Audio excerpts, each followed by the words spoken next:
Seorang petani asal Kampung Sari Mulia, Desa Jayasari, Kecamatan Cimarga, Kabupaten Lebak ditetapkan sebagai tersangka usai melaporkan mantan Bupati Lebak Mulia di Jayabaya atau JB ke Polda Banten. Petani bernama Sanajaya itu ditetapkan sebagai tersangka karena diduga telah turut serta melakukan penggelapan sertifikat hak milik atau SHM warga.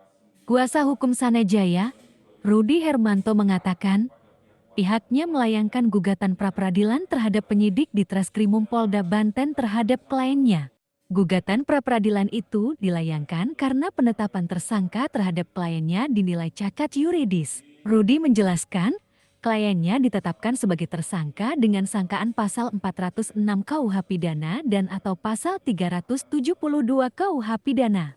Setelah ditetapkan sebagai tersangka, kliennya ditangkap dan ditahan oleh penyidik Polda Banten berdasarkan surat perintah penahanan tanggal 15 Desember 2023.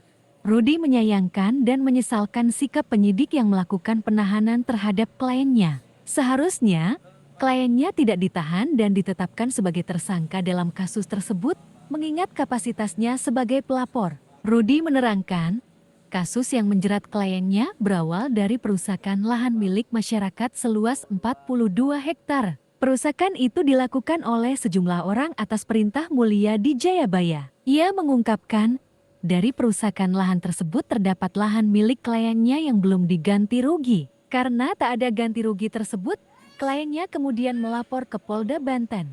Rudi mengatakan, saat kliennya melaporkan Mulia di Jayabaya ke Polda Banten, ia malah ditetapkan sebagai tersangka bersama Kepala Desa Jayasari bernama Iyas.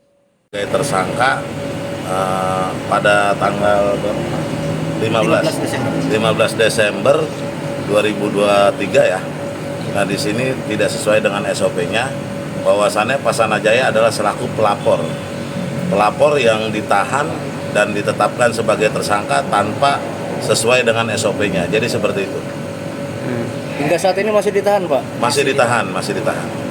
Oh, berarti klien Bapak sebagai pelapor dalam kasus pelapor, ini? Iya, sebagai pelapor.